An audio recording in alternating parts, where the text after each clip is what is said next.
You've been pretty spot on with this whole Chris Jones thing. We're going to get into Chris Jones coming back in a second here, but like he just had his press conference and he pretty much said that media and a lot of fans misconstrued, the whole contract negotiation thing. And like it's never personal.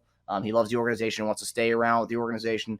Andy Reid also said this is part of the game. Like he's been through a lot of holdouts, so he said like it's just part of the whole thing. It's never personal. They maintain communication throughout the whole thing, but it's just part of the NFL. It's a part of what happens, and you've been great as far as laying that out to everybody throughout this whole Chris Jones thing. Yeah, I've been involved in contract disputes before. I understand where Chris was at with everything, and I know as fans, you just want the guy to be out there on the field playing. Okay, that's what it boils down to. What and I get it. I get that part of it. Right? You play a ticket. You want to see a guy, come out. You're thinking about getting a dynasty, repeating what you did last year and the previous years, and so you have an ability and a chance and opportunity to make this team, back on the top, the pinnacle. And so this kind of, for some people, some fans, this threw a monkey wrench into everything that was going on. But the thing is, man, this is the NFL. This is the business of the NFL. And so Chris, always had to look after his own best interests as well as just the Chiefs did the same. But now, since they've come to some type of reconciliation, they've come to some type of compromise. Now we can move forward. Now we can move forward from all the boos and hisses of Chris Jones and looking at him in the stands and what is he doing and how stupid is he or how bad is his agents, far as agents, all those things. Look, Chris has signed the deal. He just wants to be here and he wants to play. And it hasn't changed. It hasn't changed at all. I never questioned that he wanted to be a Chief for life. Never questioned that. Never questioned his dedication to the Chiefs at all. I think to him, it was all about compensation for what he gave to the team.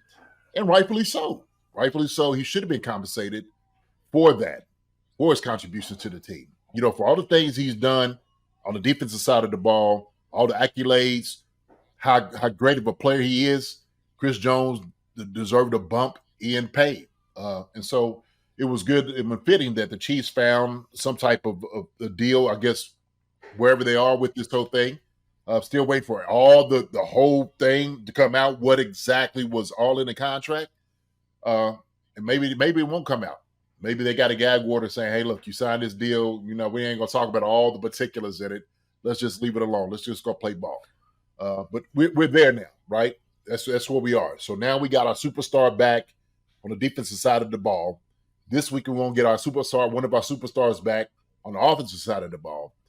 We're putting this whole Kansas City Chief band back together, baby. The band is back together. That's what I'm looking for, So this is it. This is what we're looking for. So we wanted to make our dash at the beginning of the season. Fine. Well, let's start with the Jacksonville Jaguars, right? Let's deal with them that. Probably one of our toughest opponents on the schedule this year. So to me, this is the most ideal time for Chris to come back, after his holdout was this game right here. This game right here, I think the Chiefs knew, Beach them knew, and everybody else knew, Chris and everybody else knew that they needed him back for this game. And so I'm happy for it. I'm happy for it. This is signing is done. Let's go. Let's move on. Yeah, I mean, you can make the argument that if we were playing like a team like the Houston Texans, we may not see Chris Jones back this week. But the fact that we're playing such a high caliber opponent, I think Chris wanted to come back and show it and make sure that the whole world knows we're still here. I'm still here, and like I'm glad they came to an agreement on the contract. And apparently, I read that Indianapolis is going to use the formula that we use with Chris Jones to bring back Jonathan Taylor when he comes back off the pup. Well, I'll tell you this. I think, to be honest with you, especially playing against an AFC opponent like Jacksonville, this is all about, it's strategy and tactics. And you know that you got to get these wins early.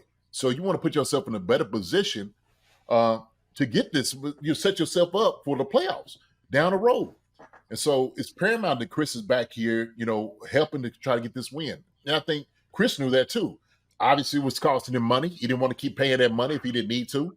So it was good. He was back in town, right? You've seen him out. And I think really, to be honest with you, him coming back sitting in the stands, everybody seeing him, part of the deal was him being here to get something done. I think that's what the whole point of him being here, wasn't just for the Ron McDonald, but also too for them to come to a point, an agreement to get this ship moving forward.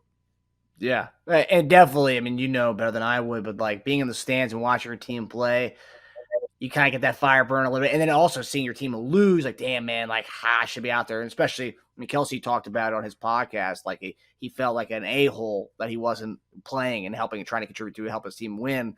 It's like, you know, when you see your team out there and you're not a part of it, you're like, man, like, the fire's burning. Like, you want to go back out there and play. So, like, I mean, that definitely played a part in it, I'm sure.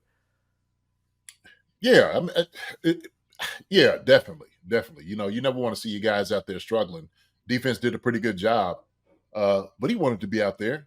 You know, he never abandoned his teammates. You know, where some, you know, delusional fans were saying, "Oh, he abandoned his teammates. He's on a contract. Why isn't he playing?" Well, CBA allows you to, you know, actually use this as a tactic to hold out to try to get more money. It's negotiation. Okay, so it's actually allowed. But yeah, he knew the place for him to be is out there with his boys, playing ball with them. And so I hope this is the next step into going into the Super Bowl. The Chiefs win into the Super Bowl this year. I'm right there with you. I hope this is. I'm glad we're getting out of the way. Like we've been saying all along, we just wanted this drama to be over. Whether that was signing a long-term extension, whether it was giving into what he wanted, or you know, Chris Jones giving into what the Chiefs wanted. I'm happy it's over. We can put this thing to bed for a couple months, and maybe in December they work out a long-term extension. But that's a next off-season conversation. I hope that gets done, but I don't know. What do you think about a possible long-term extension with the way this thing went?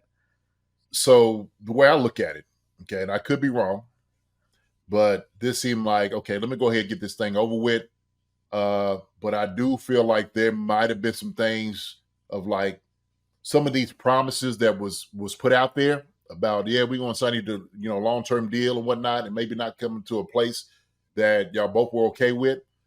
It lasted longer than what everybody wanted it to. I think for Veach and Chris both, and Andy, the entire team. So maybe at the end of the year, you know, they may tender him. They may let him be a free agency. They may all these things, but I do feel that there's something in the back of the minds like, you know what, this fine. Let's get this thing over with. When everything comes at the end of the season, we'll worry about that. But I don't know what the future is going to be for Chris Jones here with the Chiefs later on. I think nobody wants to go through it again. Some things had to be put out there as far as like where you want to start, what you want to be, how you know where you want to get at. So I think you know, I don't want to put no speculation on it, but I think that maybe some things might have been severed a little bit. Okay, with this last negotiation. This is just me. It's just me. Yeah, the stuff that's being said publicly, there's no bad blood between the two sides. And he's reiterated today during his press conference that he hopes they can get a long-term deal done in the offseason. And also, salary cap's going to be going up. So, I mean, like, there's potential there. And I think I was listening to some expert on the Athletic. They were talking about how, like, they think that there's a possibility that, like, you know, obviously that he didn't negotiate a no tag, so we could still tag him at the end of the season for next year. And then we probably go around this whole thing again. But you go to one more year of a tag. He has $32 million, and then I think the next year's when that salary cap bump's supposed to happen with the new TV deal and stuff. So like they could play their cards right, maybe end up getting that 2-year extension by with the tag, and then maybe getting a good deal with him in another year's time, 2 years. Well, they could.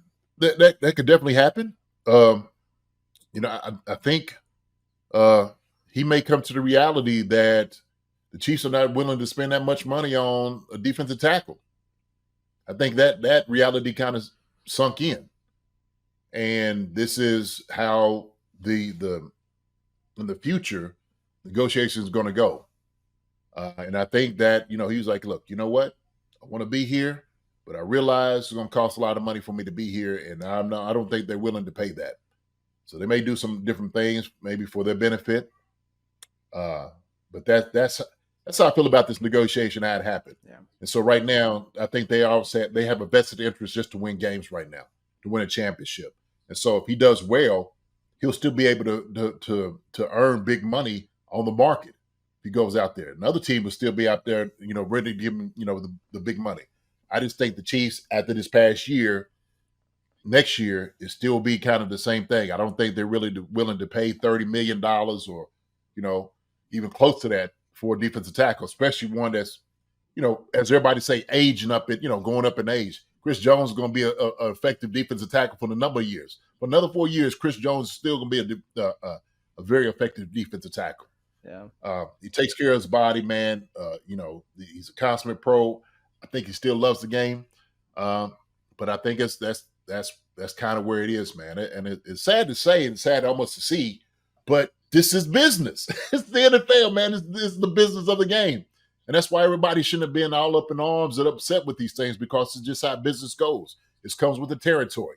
And so, there will be some hurt feelings. What he said, no hurt feelings. Like, you didn't lose, but you just know, like, okay, I get it. I understand what business is with this whole thing, right? Still love the Chiefs, and he still loves it. He still does. Fans still love him, but when you start looking for other guys that you want to try to sign in the future deals, we talked about Creed and Trey and all those different other guys. How's it going to sound? What's it going to look like? Right. So, yeah. I mean, plenty of time to see what happens with that. It's going to be next offseason. It's going to be interesting to see what happens with that whole situation. If we do the old tag and trade, or they work out some long-term deal that favors more of what the Kansas City wanted back 2 months ago. But I guess we're plenty of time for that conversation to be had. Plenty of time for that, man. Look, let's get these wins, get these dubs, get to the playoffs, win a Super Bowl. You know what I mean? Yep. We revisit that when it gets to that point. Yeah. I agree. Hi, everybody. Thanks for watching. Subscribe here to get the latest from the show. Also, be sure to check out the best clips from Chief Concerns. And if you prefer to listen to the show, subscribe and follow us on Apple Podcasts, Spotify, and anywhere else you get your podcasts.